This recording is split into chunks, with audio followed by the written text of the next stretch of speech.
Salut tout le monde, bienvenue à nouveau sur ma chaîne. Aujourd'hui, on se retrouve pour une nouvelle vidéo et on va parler des conditions de travail des travailleurs temporaires étrangers ici au Canada. Comme vous le savez, nous sommes nombreux sur la toile à vous vendre le rêve canadien, les possibilités de travail au Canada, les différents types d'emplois au Canada, mais sans pour autant vous parler des conditions de travail malhonnêtes que vous pourrez être victime de la part des employeurs qui sont malhonnêtes. Je ne sais pas si vous étiez au courant, mais dernièrement, c'est-à-dire en date du 18 novembre, il y a eu 19 ouvriers agricoles d'origine guatémaltèque qui ont été secourus par les services de police parce qu'ils ont été victimes de maltraitance et de soldes impayés de la part de leur employeur. Donc, tout cela, ce sont des événements ou des situations qui pourraient vous arriver si notamment vous ignorez vos conditions de travail et si vous ne savez pas où aller trouver de l'aide. Et aussi, je ne l'ai pas dit dans la vidéo, mais il y a aussi un autre ouvrier qui a été donc foudroyé par la foudre parce qu'il travaillait à l'extérieur dans des conditions climatiques qui n'étaient pas donc favorables, qui n'étaient pas sécuritaires et il a malheureusement perdu la vie. Donc, pour éviter tout cela, c'est pour ça que j'ai décidé de faire cette vidéo. Ok? Donc, premièrement, quand vous signez un contrat de travail ou que vous voulez travailler, peu importe, que vous soyez ressortissant de n'importe quel pays, que vous préparez à venir travailler au Canada, c'est très important de connaître vos conditions de travail. Première chose, ok, vous devez être plutôt payé pour votre travail. Et ensuite de ça, vous devez disposer d'un milieu de travail sécuritaire et aussi bénéficier des congés de repos. Et enfin, veuillez au respect de votre contrat de travail. C'est-à-dire que votre employeur doit respecter votre contrat de travail. Deuxième chose, des choses que vous ne devez pas accepter en aucun cas. Premièrement, c'est être forcé à accomplir les tâches dont vous n'êtes pas formé. Si vous êtes formé pour un emploi, par exemple dans le domaine agricole, n'acceptez pas d'effectuer des travaux électriques si vous n'avez pas la formation. Ensuite de ça, vous ne devez pas travailler si vous êtes malade ou vous avez une certaine faiblesse, tant au niveau physique, mental que psychologique. Et ensuite de ça, votre employeur ne doit en aucun cas vous prendre votre passeport. En parlant de passeport, je ne sais pas s'il y en a certains d'entre vous qui ont regardé le film Les 7 prisonniers sur Netflix. Ça raconte en fait l'histoire de, j'ai oublié le nom, c'est... Ouais, je me rappelle plus du nom, un jeune garçon qui va être recruté dans un village avec ses 6 amis. Une fois qu'ils vont arriver donc à Sao Paulo, je pense que c'était au Brésil, leur employeur va prendre leur passeport, il va les garder dans une chambre très bien fermée et ensuite de ça, il va leur faire travailler comme des esclaves. Ils n'ont jamais signé aucun contrat, ils ne savaient même pas ce qu'ils venaient faire à Sao Paulo. Ce qu'ils savaient, c'est qu'ils allaient travailler. Donc, pour éviter ce genre de situation, sachez vos droits et sachez ce que vous ne devez pas faire qui ne fait pas partie de vos contrats de travail. Ensuite de ça, votre employeur n'a pas le droit en aucun cas de vous déporter du Canada et il doit rembourser les frais payés lors de l'embauche. Okay? Il doit les rembourser, ce n'est pas à vous de le faire. Maintenant, là, on a parlé de droits, on a parlé des choses que vous pouvez faire, les choses que vous ne devrez pas faire et qu'on ne peut pas vous forcer à faire. Et là, on va parler proprement du contrat de travail. Ok?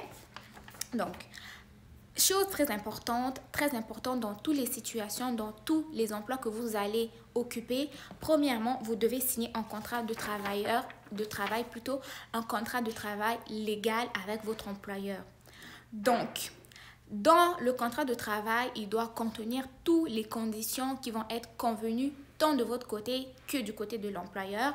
Et ensuite de ça, sachez que si un travailleur temporaire à haut poste, c'est-à-dire à poste élevé, lui, il n'est pas obligatoirement en fait, il n'est pas obligé de signer un contrat de travail, mais pour des raisons de sécurité, il est recommandé de quand même signer un contrat de travail pour votre protection, quoi.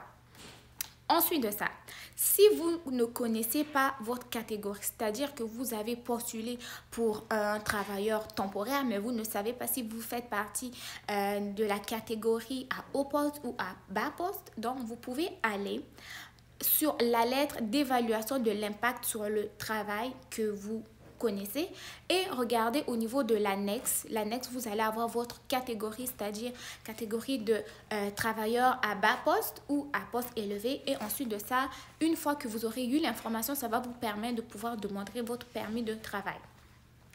Donc, que doit contenir un contrat de travail? Première chose, il doit contenir tous les détails sur vos tâches, ce que vous avez à effectuer comme emploi. En deuxième lieu, il doit contenir les retenues sur le salaire. Vous devez savoir ce qui va être déduit ou non de votre paye.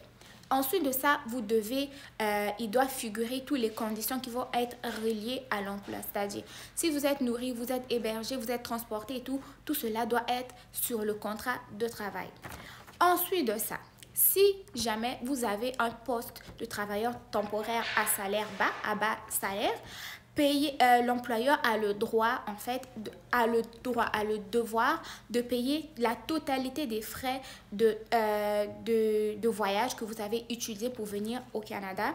Et aussi, il doit vous offrir un régime d'assurance maladie, tout dépendamment de la province ou du territoire où vous êtes, et vous offrir un logement. Donc, ce sont les conditions qui doivent se retrouver au niveau de votre contrat. Si jamais vous avez des choses qui ne figurent pas sur le contrat, mais que l'on vous a dit d'une façon verbale, non, c'est préférable que ces choses-là soient écrites afin de pouvoir servir de preuve. Parce que vous le savez, tout ce qui est dit qui n'est pas écrit, c'est comme si ça n'existe pas. Donc, ne prenez pas de contrat verbal, ne prenez pas de promesses verbales. C'est mieux que tout se retrouve sur écrit, signé par les deux parties pour faire preuve de légalité et faire preuve de preuve, comme je peux le dire. Cependant, toutefois, il peut y arriver des situations désagréables où vous avez signé le contrat, mais une fois que vous êtes arrivé, vous dormez dans un taudis où il n'y a pas de chauffage, il n'y a pas d'eau chaude. En plus, en hiver, c'est très difficile de survivre dans une pièce ou de chauffage. Moi, je peux vous le dire, l'hiver, c'est pas mon ami. Donc, imaginons que vous êtes dans un sous-sol. Au sous-sol, déjà, pendant l'été, il fait froid. Donc, l'hiver, il va faire encore froid et vous n'avez pas de chauffage, vous n'avez pas d'eau chaude, vous n'avez pas accès à la salle de bain, à la douche. Et pour manger, si vous n'avez pas accès à la cuisinière ou au réfrigérateur pour pouvoir garder vos denrées, sachez que là, ça bafoue déjà vos conditions de travail. Et ensuite de ça, vous arrivez sur les lieux de travail, ce n'est pas sécuritaire. Par exemple, vous devez travailler en hauteur, il n'y a pas des garde-fous. Vous devez monter, je ne sais pas, sur un autre étage avec des échelles. Les échelles sont mal en point. Vous devez travailler en prenant un ascenseur. Les ascenseurs datent de 1946. Donc, en gros, si vous trouvez que vos conditions d'hébergement, vos conditions de travail ne sont pas sécuritaires, vous avez le droit de le dénoncer. Et si vous avez peur de le dénoncer par vous-même, vous pouvez le faire d'une façon anonyme au numéro que je vais vous donner d'ailleurs. C'est le 1-800-222-84-77. Ça, c'est le numéro de téléphone que vous pouvez joindre d'une façon anonyme. Cependant, si le besoin est très urgent et criant, vous pouvez toujours rejoindre les services de police de votre ville ou simplement composer le 911.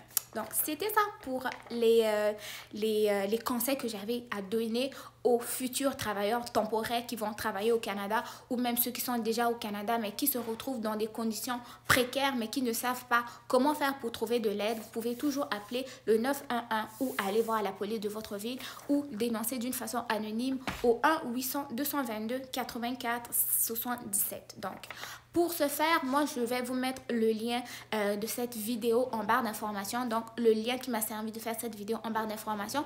Vous pourrez toujours aller le lire à n'importe quel moment si vous avez besoin d'avoir plus d'informations, notamment sur les contrats de travail, les conditions de travail, ce qui doit se retrouver ou non sur un contrat de travail, et ainsi que d'autres informations que vous pourrez trouver nécessaires. Allez simplement en barre d'infos. Donc, pour ma part, je vous remercie d'avoir regardé cette vidéo. On se retrouve très bientôt pour une nouvelle vidéo. D'ici là, portez-vous bien et surtout n'oubliez pas de vous abonner. Bye!